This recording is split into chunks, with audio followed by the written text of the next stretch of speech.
Hello and welcome to Nerdarchy. For nerds, by nerds, and not as usual, I'm hanging out with both of these nerds. Nerdarchy Ted. Nerdy Doug. And it is the end of the year, so we figured we would all jump on. We have some giveaways to give away. We have the mega giveaway for January, which is welcome to Nerdarchy. No, I hear myself from someplace. Stop it! Stop it! All right, I'm a little under the weather tonight, folks, so bear with me as I get my bearings. But So anyway, what you're saying is we've got a giveaway to announce. We got a winner selected for our Dungeon Craft contest, as well as we've got our mega giveaway that we've been announcing every week. We've just been adding to. I put in 3 more hardcover books to add to the pile this week, and we'll show all of that stuff off, highlighting the new stuff. I just did a quick tabulation before we started, and we are over $650, MSRP prices. I'm afraid of how much this is going to cost to ship, but it doesn't matter. That's on us, not on you. So we will announce that, the winner of that next week. So yeah, super excited. We're gonna announce it next week. yep, next week we are going to announce it. Oh, okay. And so tonight the topic is endings, and you know what? All great adventures must end at some point. So I think as a dungeon master, having this in mind, and even like as a campaign, as a group, having this goal, it makes everything progress so much better. I mean, we've talked about it a bunch of times where when we start off campaigns now, we like to have it for a number of sessions. We like to have a definitive ending to it, so it doesn't like kind of just fizzle off into nothing, but has a point where it's definitely going to end. And that's something that prior to Nerdarchy we didn't really do a session 0, and to have an idea of like what a story arc is going to be, whether it's a number of sessions, a number of levels, having some set idea that there is going to be an all-encompassing story, there is going to be a start, a middle, and an end. You've got the capacity to tell a full story, because again, prior to us doing Nerdarchy, our campaigns just kind of petered out, or something would happen and the stories would just kind of stop in the middle. And not all stories went that way, but almost all of them had this scenario where it's like, look, I'd love to know what happens with this, or with these characters. I've got a couple different stories that are in my head that I'm like, I know, like, we ended at a very critical or crucial moment for these characters. Can't we just have one more session? Can't we wrap up the story? And it just doesn't happen. Well, you could go back to that. Was one thing I thought of as well, was those campaigns that fizzle, and there's 2 directions you go. One, we even came up with one in the live chat, which was, what if there's a campaign setting where all those campaign settings that never ended go to live when you finish them, and just revisit them. Like, if you wanted to find out like what happened to these characters, play one more session, even if it was from an earlier edition. So in that way, like, endings are kind of like a winnowing process for your own ideas. It's like, well, if it keeps going on, then they probably liked it. Not that there's not merit to having a set number of sessions, which is definitely a very useful thing to do. Just because there's so many ideas you have to play games. It's like, look, I'd love to play a years-long game that never ended of any of those ideas, you know what I mean? I'm sure you guys are like that too, but they all have to end sometimes. Well, but but the other thing I was going to say was, no, actually, that was both things. Yeah, the world where they all go to live, and also just revisiting them. And even if you did finish your campaign, look at your Christian Archdus. You're telling me like there's no more stories to tell. You might revisit that one someday, or like Critical Role does it with like Search for Grog and Search for Bob and all those things. The wedding of I mean, there is always, they never end. The adventure never ends. Is my point. There's always something that can be inserted in. I mean, just today I was, my son is currently getting more into Harry Potter. He's read the books, he's listened to them on audio, and he's going through them, over and over again, and has asked some questions. And I went up doing some extra research, and it's like, oh well, there's all these fan theories, and there's hordes of fan fiction out there for the Harry Potter world. There's gotta be what happens next. If Harry becomes a dark wizard catcher, what are some of those stories? Each of those could be a short story in and of Hmm. themselves, and you could take all of those and put them into a collection, an omnibus, and bam, there you go. You've got more Harry Potter as he continues to work for Yeah, the Ministry of Magic. um, you a lot know of mirth in the chat. I like that. I like seeing that. It's New Year's Eve, and these Indeed. It people are is. spending it with us. That's pretty cool. I see Merritt Bevity loves you guys. Love you too. All the It is. nerds. It is very cool. I also think when it comes to gaming groups, the biggest killer is AD&D, and I don't mean the addition. It's just No. like you just lose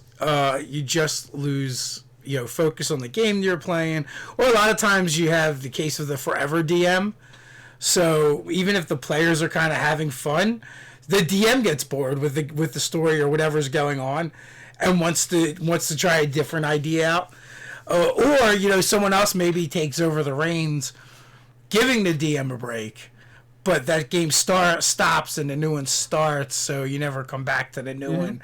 So I feel like the way me and Ted did it, the last go around was one of our best experiments thus far, and that was just to have multiple games going on at the same time.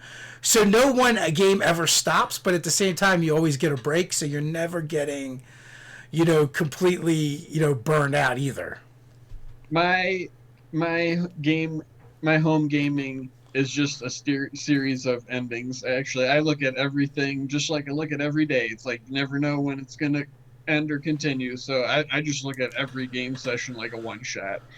And it's like, even with the same players, we might play like our bounty hunter game campaign, one week, and then we won't meet for like 2 months. And it's like, all right, well, what do you guys want to play? Like, we'll play a Spelljammer game or continue that one or start something new. So, in that sense, it's like, well, they're always ending, and you just have like a pool of characters where it's just like, well, I want to play this guy in this campaign. Like, we'll switch them around and stuff. It's not very cohesive like that, but it's pretty chaotic. But To, but for us, it's like we just like to get together and roll dice and have fun, and sometimes explore new characters or revisit ones or see how those characters act, in a different situation. So no offense, every group's got their thing. To sure, me, there's less appeal in running one shots. okay, The what happens from session to session, that there is a much larger appeal.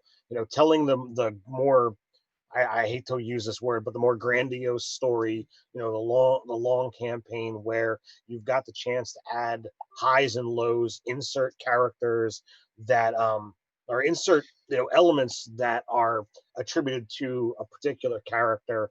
I want to delve and dive into all of these things. I love my Curse and Arcadis game. I'm It sure. was 40 to 50 sessions long. Ran over the course of years. Um, you know, and it was the first like regular game that I ran where I got to a complete story. So Hmm.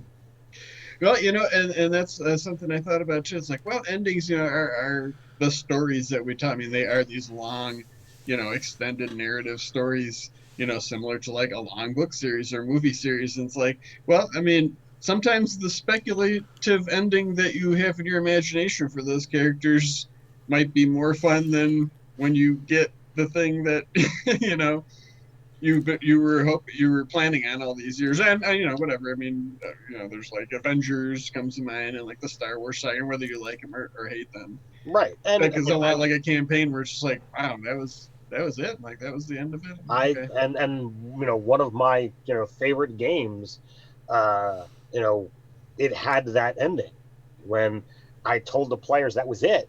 Like they were almost upset at me, or they were upset at me, one of the two, because they didn't want the story to be over. They loved everything about what we were doing. This was the Tribe of One game that I ran at college. The they they were, like I said, they were having such a great time with it that they were like, "Oh, it's done." That's not cool. Well, the great thing about telling stories like this and having an ending is, like, you can start a new story with the same characters. That's true. Even your campaign is just a series of stories. That's they're like season arcs. Yeah, and that's why I do like the idea of going in and having it planned out in the beginning, where like we're going to play X amount of sessions, or for this amount of time, whatever it is. Because after you reach that, you can then decide whether you, as a group, want to do something new, or you want to do continue on and tell new stories with these characters. It doesn't take anything away from it. But if you do decide to end it, you're still left with that sense of completion and fulfillment. And sure. you don't have any regrets about stopping that game because you got to a conclusion. No regrets. Not even one letter. No. Well, so I play with a lot of different people all the time, and like I said, my home group. It's like if we did that, like, hey, we're gonna play this for 12, sessions. That might be like years, before that group of people plays that many times together. And even the same group. So it's so for in that sense. And go ahead. For your group, that's the dynamic. Yeah. That's what you have to work with. With my current game, the Zoltan game, we had our session 0, and we're like, what are you all interested in doing? Do we want to have something that is a protracted game, or do you want to have something that is a we'll play it till the game is done, similar to the way that the last game wound up going. And so many people are like, you know what? I don't want to lock this in for the next several years, so let's go ahead and set it up as a 12-session arc, and we'll go from there. And I was like, all right, that's not what I was expecting to hear, but go for it. You know what helps to with campaign fizzle though, and like if your campaigns end prematurely or too often too, is like the scale of the campaign affects that. I feel like too, like. If it's clear from the get-go, like we're gonna like save the kingdom or like do this humongous heroic deed, then it's like we failed and stuff. But at the same time, like that bounty hunter campaign, if they tracked down one guy, made a bunch of money, I could see even the characters in that world just being like, I'm out. Like that was my big score, and they're not 20th level, but they're like 6th level, and it's like that's pretty damn powerful on average in a campaign world. So it's like, if you made like 10,000 gold. Just, that was the end of their story. It's like, I had one last jab. I pulled it. It was successful. And that was the end. Like that, so there's like, I rarely have like a meta plot like that where it's, beyond just going on adventures. Like, and maybe that's because of, the way my groups usually go. They're usually just like adventurers. Like that's their job. So when it ends, they just retired or whatever. Yeah, so Merritt had a question. I know this isn't on topic, but I have been meaning to make a suggestion. When you guys do a character build, would you do a summary at the end, text on the screen?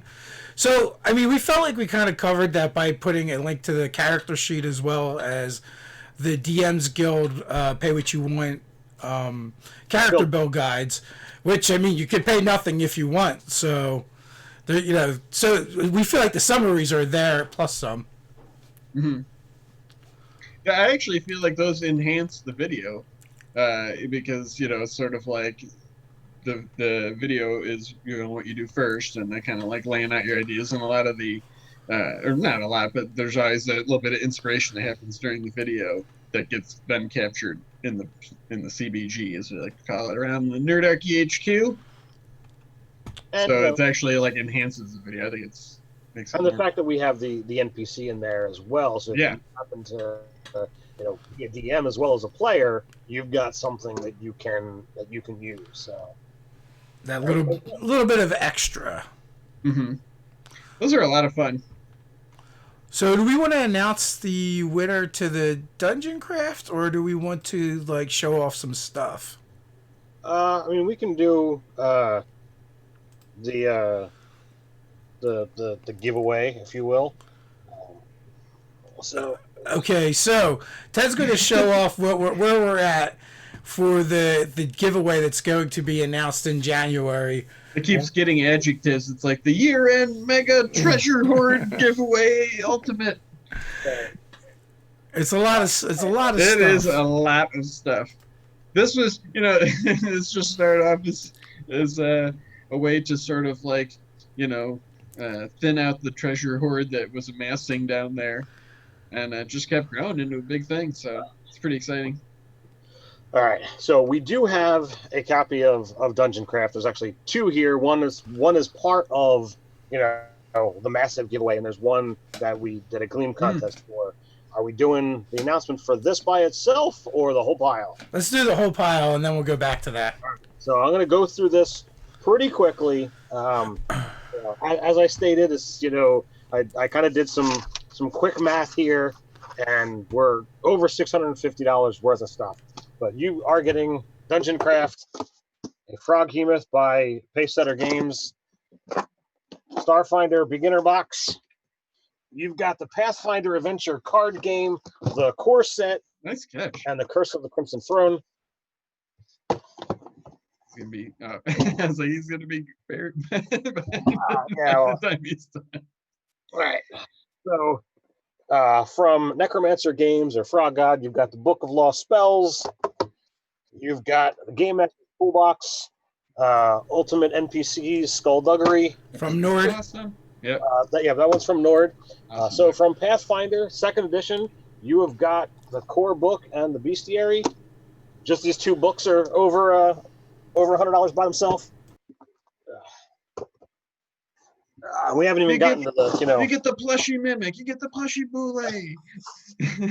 So the silver I'm not going to pull out all of the minis, but there's loads of them in here. Easy Roller Dice, Dice Cup, Gary Con exclusive dice. You got a pouch of coins and Beardspiration tokens, which that is the last of what we have. Oh my God! Really? Yep, I'm finally giving away the last of those. Those are like ancient treasures. Of a kind you might find in an ancient dwarven ruin. From TNT Laser Works, you've got a cool tracker counter that says "Looks clear, no traps here." Isn't it rolling a 1 though? Yeah, because that's oh yeah, it's all clear, nothing going on, we're safe. And then this week, we're our final edition. We are adding 3 new books. We have got an awesome setting, Predation, from the Cypher System, Monty Cook Games, really awesome. Just a cool read, even if you aren't going to play the game. If you like dinosaurs, lasers, and role playing, it's for you. Yes. From Dino Laser Files out there. Andreas Walters, we've got the Atlas Anomalia. Sarah Dallinger is the artist in here, who also did the cover for our Out of the Box. And last but not least, the Tome of Horrors 4 for Pathfinder. If you're playing D&D, there's still a lot of stuff that you can kind of like rip and steal from here. You just have to modify some stats. I know I have. All right, so that is the mega pile. Damn, that's a lot of stuff. So Predation, a quick story about that. So my first Gen Con, I brought my son with me, and we did the demo game. And he's infatuated by ankylosauruses, so he's like, I want to play the character that has the ankylosaurus. And he gets the character that has the ankylosaurus, and we're about to play. And right before the game starts, the way it works is you have a character you play as well as a dinosaur you play. But here's the hitch. The GM goes, okay, everyone pass your dinosaur to the left. So the person to my son's left actually got to play the ankylosaurus. Not him. So, yeah, bummer. But I kind of enjoyed it. So yeah, and that it's actually like 2 phases to the game, right? It's like you're the human part, and then it's like dino vision. Yeah, so you have to role play someone else's dinosaur. Yeah. And they role play the human, and they have to make checks and stuff when they want their dinosaur to do certain things. So it was a lot of fun. It was fun. Mm-hmm. I played in that. It was fun. I don't remember what kind of dinosaur I had. I don't remember either. Not a dinophile. You're not like me who, had the illustrated dinosaur dictionary. No, I do have a fun dinosaur-based deck in Magic Arena though. There you go. So there's my dino connection. Yeah. Polyraptor. You guys It's the can measure. Forerunner of the Empire combo, baby. You guys can measure decks later. So do we want to announce our winner for the Dungeon It's a Craft? nerdy gaming channel. So Dungeon Craft winner tabletop is game. going to Michael Jones.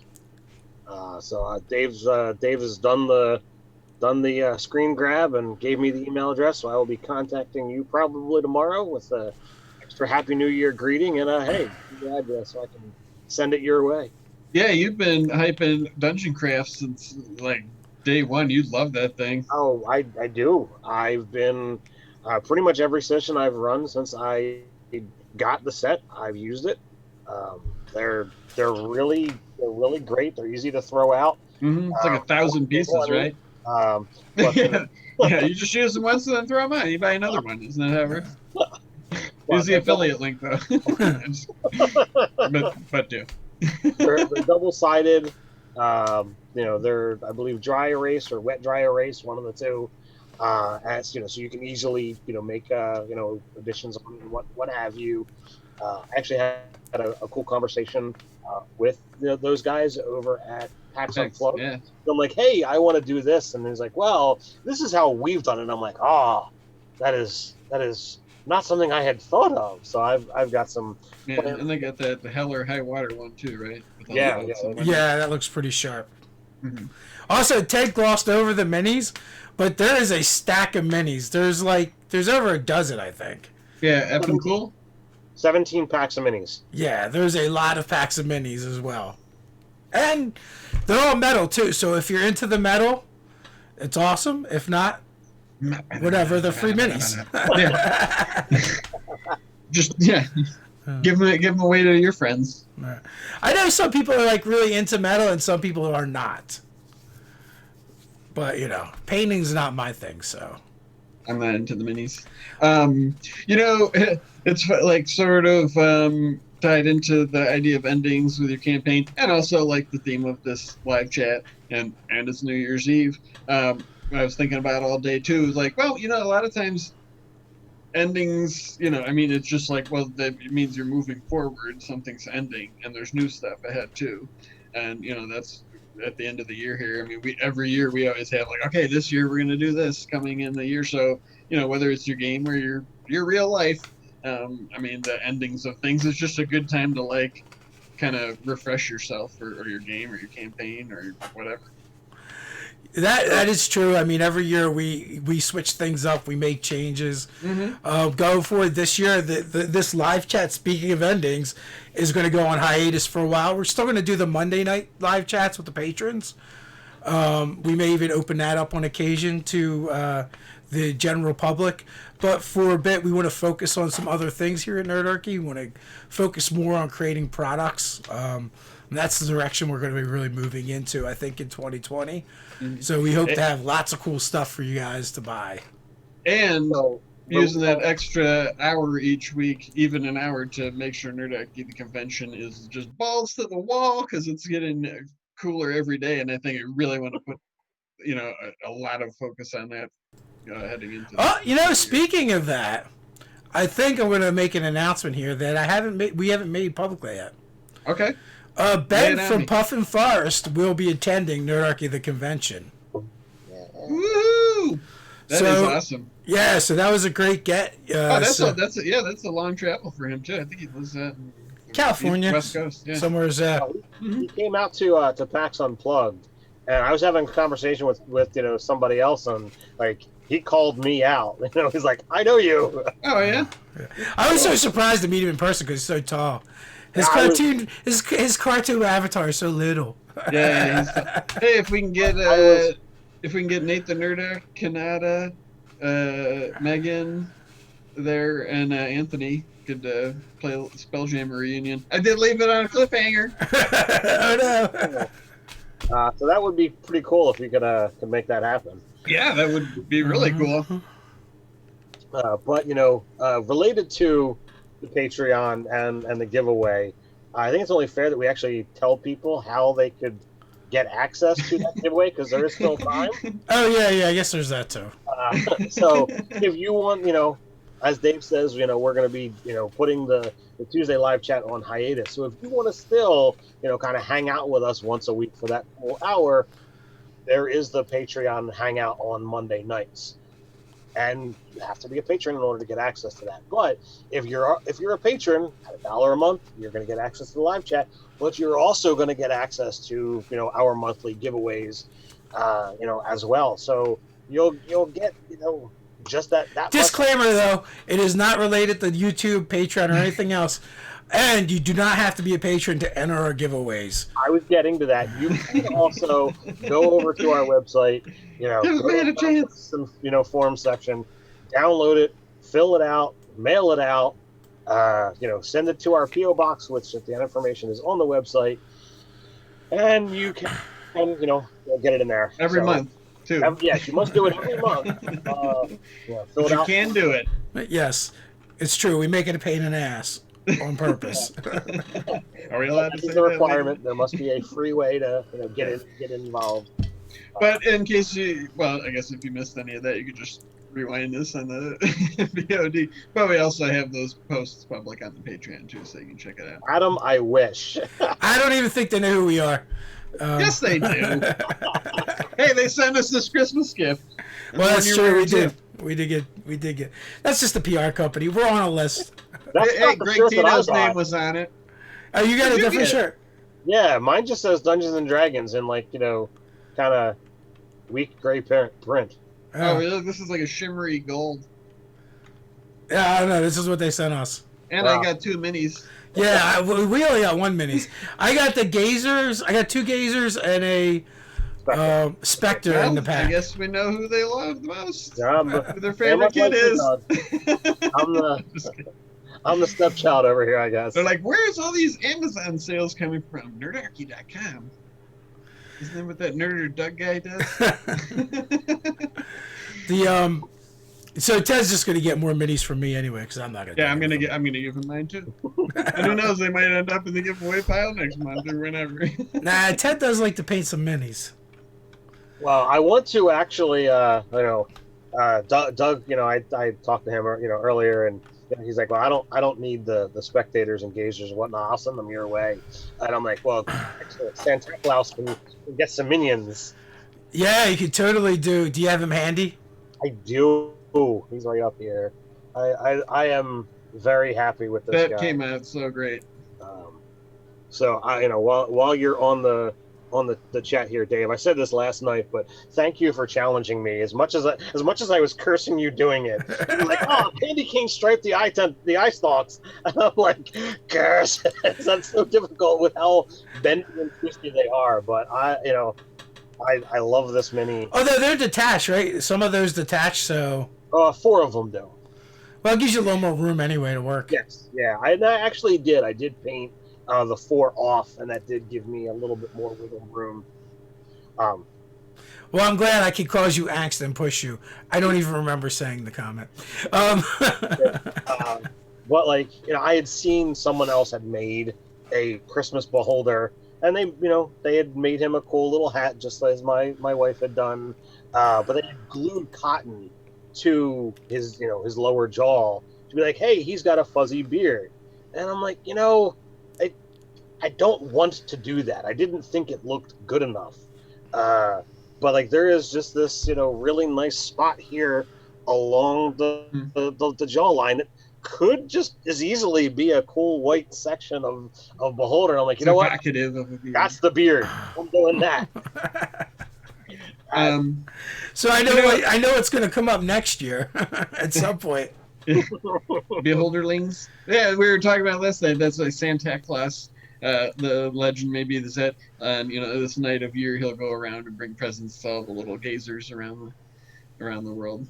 He'll sneak in through. You're gonna have enough gazers to do a gazer swarm. Yeah. Yeah, along with the Gingerbread gang, I love those guys, and they just live in your world now. Outside of the holiday adventure, they just live in town. It's like, oh, there's those Gingerbread gang guys again. His name is Santa Claus, Greg Mortley. Santa Claus. It's all spelled correctly. Just the punctuation is messing things up. Just to go back to Adam's question, as cool as that would be, I think it's pretty cool. I mean, this isn't to take, they have fantastic writers and production value, but we're making our own book too. And it's like, that's in some ways cooler. It's like, we get to make all the decisions and choose the art and do the art direction and tweak the rules in ways they never intended. Yeah.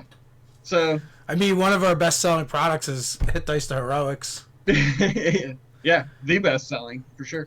So yeah, as cool as that would be, and we're quasi had a collaboration with D&D Beyond because of our Kickstarter. The encounters are going to be in a special portal, all set up in D&D Beyond for you using their encounter builder. So, and if you go over to the nerdarchy.com website, there is an article about Santa Claus. Yes. Yeah, so if you want to get his stats and be able to use them in your game, you guys chit-chat. I already have a link to it. There was a post on Christmas Day that I had put up there. The lore is all in the post, and then there is a downloadable PDF with the stat block that I created. I hope part of the lore is, because I did not read it, is he ate Santa Claus and then was filled with remorse. He ate the Christmas spirit. That's how he got it. I believe Doug is digging up the link now. So I made it last night. Somebody asked about it. Oh, and there it is, just like that. Well, yeah, we were just talking about holiday adventures, which is the topic of the newsletter last week. We wanted to do holiday villains is how I approached it. Yeah. We had two different, free villains that were holiday themed that we had links to on the website within the past week. Not only could you get Santa Claus, but there was also Golly Thank Gemerus, which was put out by Deck of, and that's like a 13-page PDF with art and multiple stat blocks and fabulous stuff.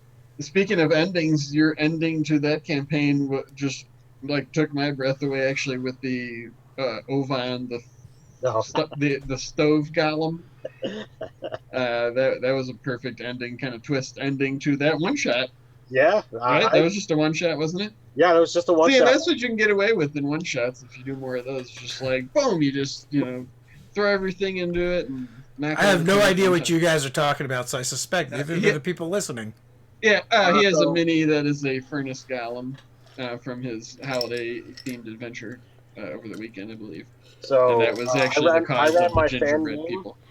For the month on Sunday, and I took inspiration from the moment that I had seen the Gingerbread Gang War at Christmas Village, which was a sponsor of ours. I backed the Kickstarter, eagerly, awaiting those. I'm like, you know what? This fills me with some ideas. I want to use the Gingerbread Gang, gingerbread cookies, as my, primary monster for my fan game. So I'm like, all right, what else am I going to do with it? And I start kicking around some ideas. And, finally, I hadn't, solidified on anything in particular until Friday night, a couple days before, and I'm driving home from my in-laws' house. It happened to be my, father-in-law's birthday, and we all went out to dinner.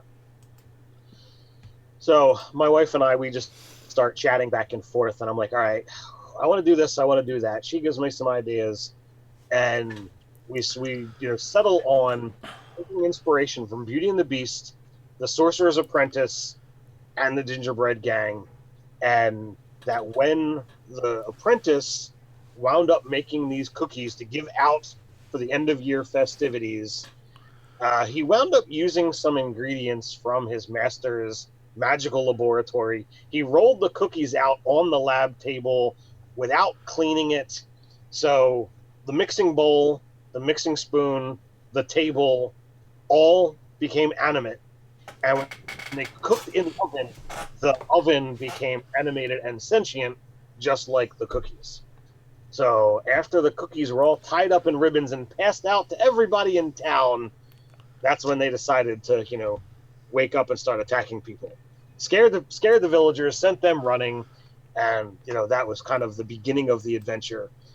So the party wound up, fighting some cookies, investigating the town, saving some people, going to the wizard's, tower to find out, where this all originated from, and we're quite shocked when the oven walks over, pushing the apprentice who is tied in ribbon to the chair because, well, he tied up the cookies, so they tied him up. What level adventure? 7. Did any of your players eat the cookies? Yes. I knew it.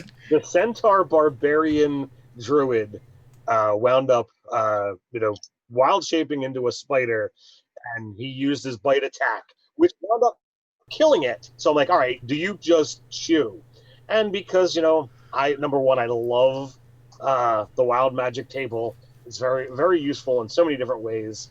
Because magical reagents were used for the making of these cookies, if you used magic on them, or if you ate them, you rolled on the table.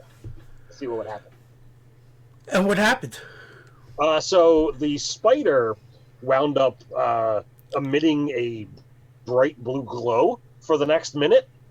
When the one character used Cloud of Daggers on the 4 cookies that were there in the first encounter, they one of them turned invisible, one of them could see invisible, one randomly rolled a new thing every round for the next minute, which the following round summoned a Modron, and the other one became resistant to all damage.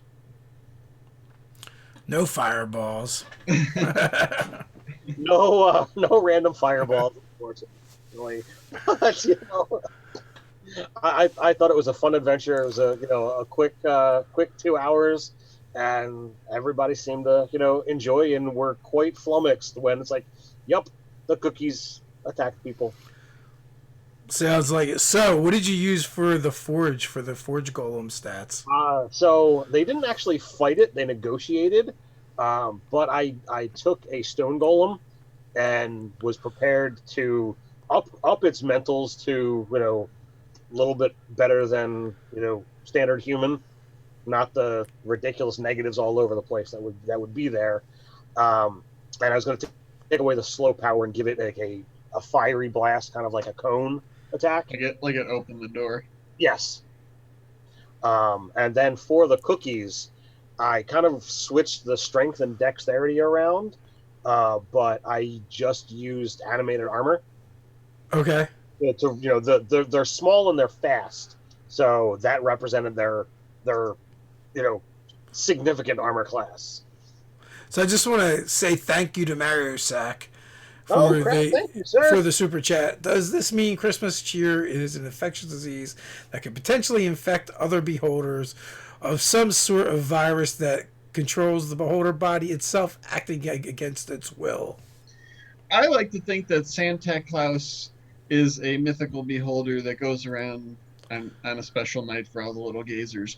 But we speculated on the live chat last night what kind of beholder would dream up this beholder into existence, and we thought maybe it's just an idea that exists on the plane dreams, and he dreamed himself into reality. So if it's a disease that can infect other beholders, he could sort of, with his cone of merriment, cause their normally chaotic evil. Are they chaotic evil or neutral evil? They're evil. Neutral evil. Neutral evil, yeah, selfish. So perhaps not a disease, but he would infect their hearts with merriment. At least while he's looking at them. Yeah. Or maybe Or he just hit everybody with the naughty rain. A beholder had a nightmare, and that's what they envisioned as being a nightmare. That they were giving. Oh my God, they just wanted to give all the treasure away. Yeah. There's all a bunch of spectators and gazers, good little ones around the world that need their own treasure hoards. Scuffed Boys Live wants to know if we've played Star Wars Force and Destiny. No, but I really would like to. Not Force and Destiny, though, because I just don't find Jedi and Sith interesting, but Edge of the Empire or Age of Rebellion, is that what the other one's called? I'd like to play either of those. I want to play a game where we're executing Order 66. Me and Ted have played. We actually played them all together, like all three. Yeah, I would games imagine together. a lot of people do that. You know, where you're just like I've played in a number of Star Wars games now. We've played one with Scott as the GM, one with Mike as the GM. I played in another campaign with Mike as the GM. Um, that was kind of out in Philly with the what I would have referred to as the Sunday group that was ever changing. But I really enjoy the system. Once you get the hang of the dice, it's not so bad. everybody But says that. it's intimidating if you're not used to it. Like, what? I got to figure out all of this stuff, and then what cancels out what, and oh geez. But it's definitely a lot of fun, and I would agree with you guys that I would definitely enjoy a game that it's like, look, there are no force users at the table. That would change the scope of the game and make it definitely. I think they're interesting as the villains or adversaries. Making it. I just don't find challenging. the story compelling of the struggle of the whatever. And it's usually I get, but although I will say in the Force and Destiny is probably cool if you just play that because then everybody is like that. So it's not like, oh, this one special character's got a special quest to do. And it's like, no, they're all are aware of the Force. And we definitely played in a game where the GM wanted everyone to be Jedi, but didn't tell them that they all should just be Jedi. Well, if you're playing Force and Destiny alone, there's no. I guess you wouldn't need to because that is all there is in there is Force users, right? Yes. Yes. Yeah. So in that sense, I'd like to. I'd play that because at least then everybody would be invested in that. Like to other people, it's just some hokey religion, and no hokey religion is going to control my destiny. That's right.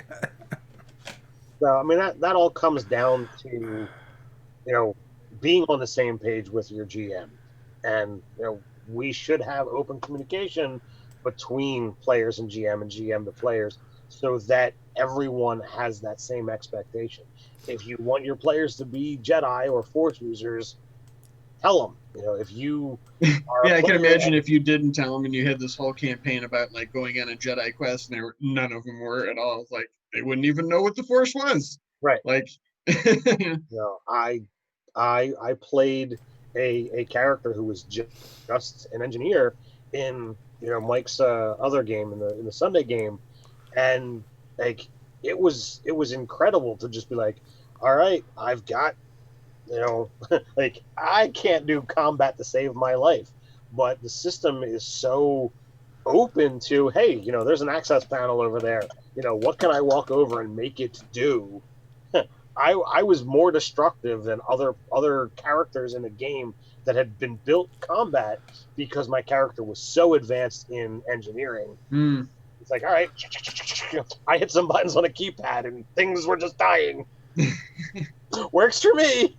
So Ted, I think there's a comment. That sounds pretty dispassionate. I think there's a comment in the chat targeted at you. The ray of candification or something else? No, G says hi, Daddy. What? Do you know a Karen? Perhaps. Oh, I don't know if something's going on upstairs. That name does not sound familiar, but that doesn't. I don't know. It's a mystery. I'll have to find that out when I go upstairs. Well, that one just seemed like a personal message to you, Ted. Just saying.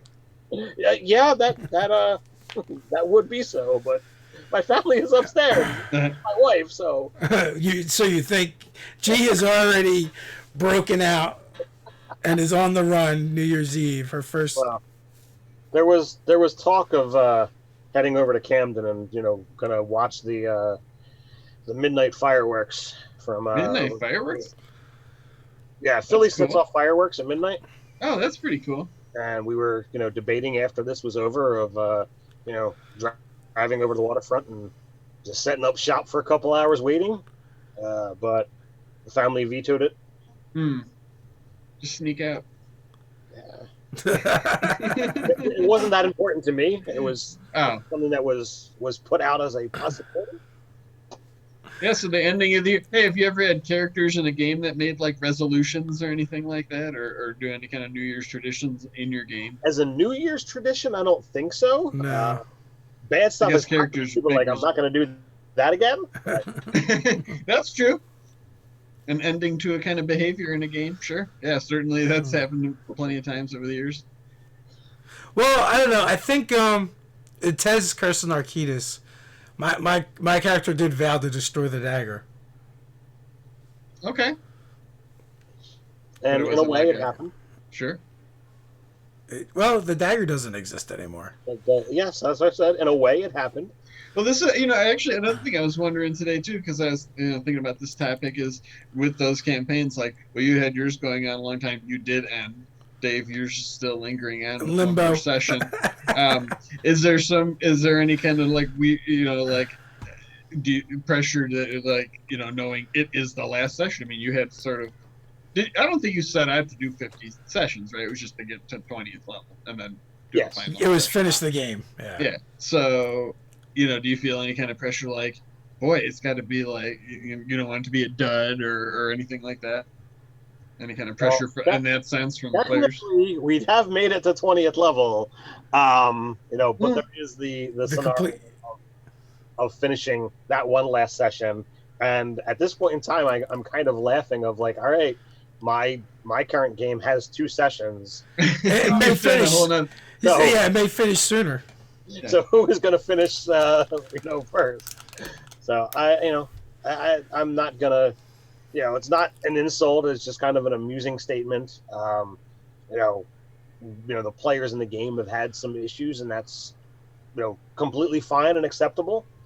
I don't want to. With the Mandalorian ending, I was basing my campaign on that, and the series articles ended just today or yesterday. We published the last one, so but I already have a new game that I'd like to play. So who knows? That campaign might end as prematurely as well, just because I was laughing in my head earlier when Dave, when you were talking about like, being the always DM and you just get bored. It's not so much bored, but it's just like, look, we won't play for 3 months. It's like I do this stuff like looking at games and thinking about them all day long for a job now.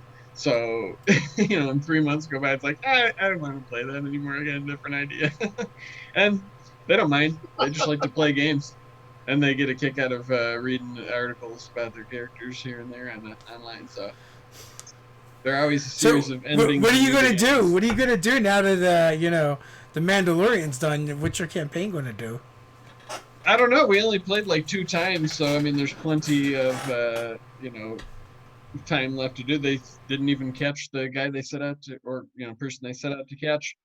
So I'd like to play that again, but I really want to play that Vaesen Nordic horror role-playing game from Free League. That system is super easy. I laugh about the Genesis system or the Star Wars because people always say the same thing, like, oh, once you get used to it. And it just reminds me of this. There's some game, like MMO game, which is another form of game that never ends.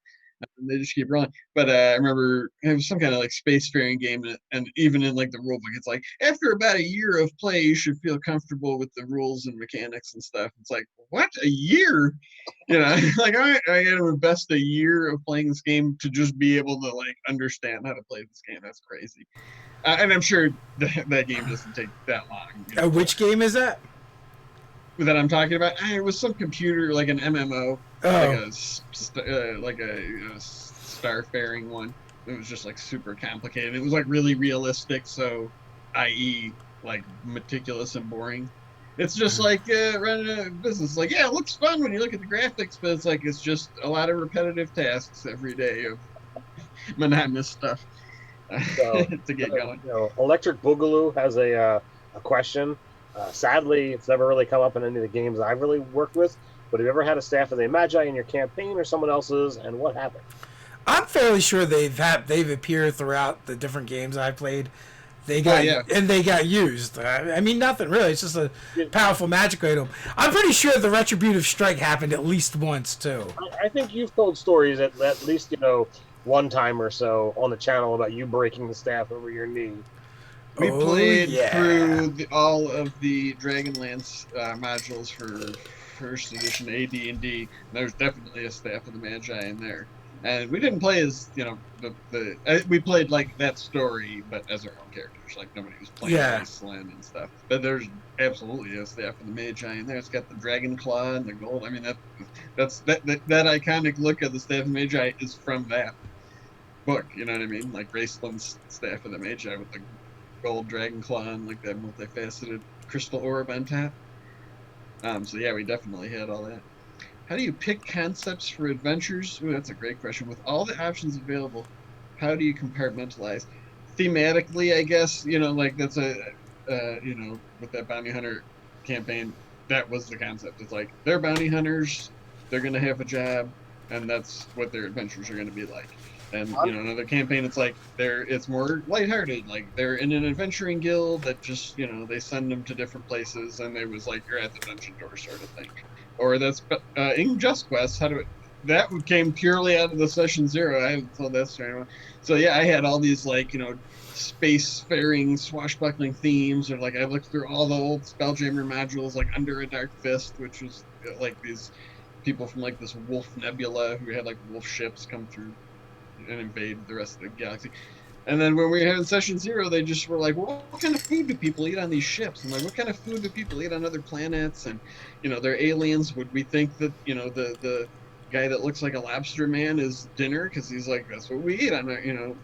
And they were talking about food so much, so they came up with the concept. And I said, hey, how about you play people that are just searching the galaxy for like culinary, mysteries and stuff. And they loved it. We had a great time. It was one of my favorite campaigns that I ever ran or played in. It was awesome. So I think it was a great game as well. yeah, Honestly, for me, I just seek inspiration, with whatever it is that I'm doing.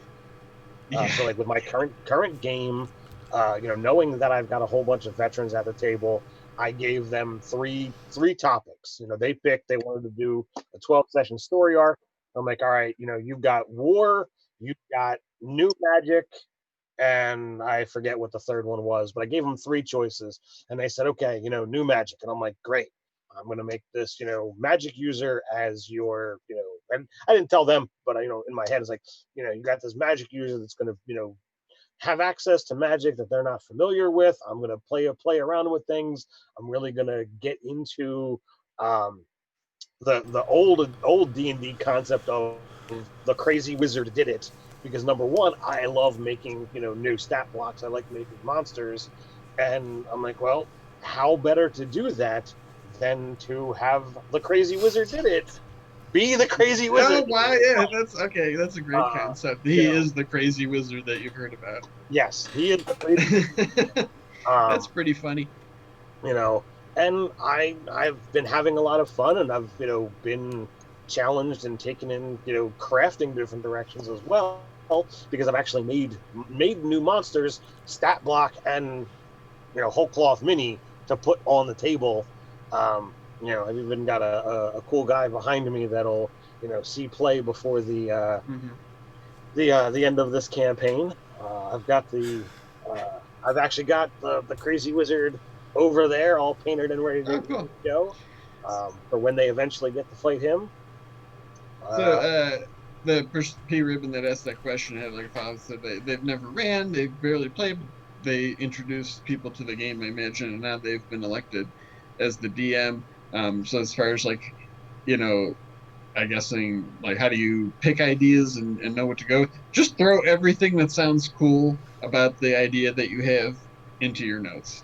And I guarantee if you just like even if you just made like a bunch of bullet points of like this sounds cool, or like go on Pinterest and like, oh, this map looks cool, and like this I want to use this monster and some NPCs, and you have players that you engage like directly asking them questions to engage with things and describing things, then you'll have a great time and your ideas will probably pan out like whatever but it's fun to have like a core thing, like I said, like bounty hunters, culinary stuff, you know, holidays, like Ted was saying. I mean, just something very simple, like one word, and then just everything that sounds cool when you think of that, put it in I've always your just notes. tried to make it personal to the players.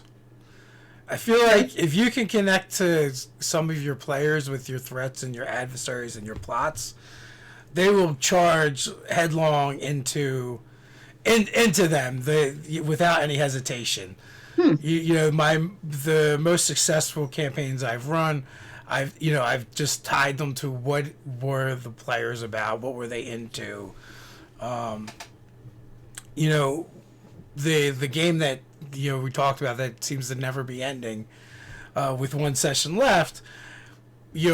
I just introduced essentially what was a subplot of kind of like these anti-integration, xenophobic dragonborn that did not want to mix with these new races. One of them, which was a famous general among the dragonborn, and they kind of like would have these like terrorist attacks, and the players got caught up in one. And during it, I'm like, hey, to the dragonborn players, because I had two of them, I'm like, this guy, he's famous. And it like, and that just kind of like triggered something in both of those players where they wanted to get that guy so bad, which led into the next several sessions, and even further into the main threat of the Vargarians. Well, that's really good to have like a B plot going like that for your games, for sure. Yeah, and like you said, like making it personal. I see you wanted to say something, Ted, but there's a question that I would love to answer as well. So, but you can go first. So yeah, I mean, with what Dave's talking about is you can throw out a whole bunch of different plot lines and see what they sink their teeth into, and that's what you can choose to run with. With me in the Narquitas game, I didn't set out that they were going to. Oh, he's not at the table, but I didn't set out when I started this game that they're going to travel to the Hells and they're going to go fight Narquitas. Once they determined, many levels later, that they were going to fight Narquitas, I was like, oh, well, we're going to have to go, multiple sessions through hell. And they're like, yeah, we don't want to think about that. So I was preparing for, a 3-session dungeon crawl, fighting their way through his, guard minions and this and that. But they thought creatively, and they're like, well, what if we did this? What if we did that? And they spitballed ideas both with each other and with me there. And I'm like, yeah, that could work. And, so that was literally, the second to last session was, we're going to create a portal. They've got, blood from, Narquitas's children, and they opened up a portal directly to him. So the final session was just the fight. And I was like, this is cool. Well, my answer to that is tied in with Gaming Lurker's question of how useful have tables been for you in games, and what is your most used table as a DM? Do you ever create a table as a player to roll on? So I find that players are going to make it personal and create a narrative for themselves, even if you explicitly tell them that you're just playing an adventure. Like, there's no villain, there's no hidden meaning. Like I said, all that, they'll just do that, right? So I use tables extensively in planning and at the table to surprise even myself, because I mean, maybe I'm just lucky or whatever, but that it's always something to fall back on, and just put anything can come up in a game. There's one of my favorite tables. It's in the DMG, and it's I don't remember what it's called, but it's just like stuff that happens while you're traveling, right? And one of them is like 300 feet of chain just like falls from the sky and like coils up on the ground, and that's it. And it's just like people, but players. I mean, you're the DM. Everything you say, they're going to think is important. Even if they saw you roll on a thing, they're going to be like, "Well, what does that mean?" It's meaningful, damn it. Yeah, right. So they'll create a narrative and stuff. And a lot of times, just as much as I like rolling on tables, I'll have the players roll on tables, very frequently, whether it's which beholder eye ray is going to hit them or whatever, because especially when it's like a dangerous thing, I love making them roll. It's like, hey, you rolled it. To me, the most. But yeah, I use tables all the time. Card decks, any kind of random thing, encounter builders. I love all that stuff. And if you have if you have like just a core idea, like we were saying earlier, just like a one word or one sentence thing, then you can, if it's when you boil it down to just like the 5 Ws or one word or whatever, then you can use things like random tables and just link them with that stable idea that you had while you're playing, and let the players just kind of fill in the connective tissue, because they probably will. All right, you done for real? Yeah. Yeah, let's talk for like a minute, man. Come on. I'm not You're trying to going to cut tell me that. I'm not trying to cut you off. I just, But anyway, guys, what I wanted to say. No, go ahead, Ted.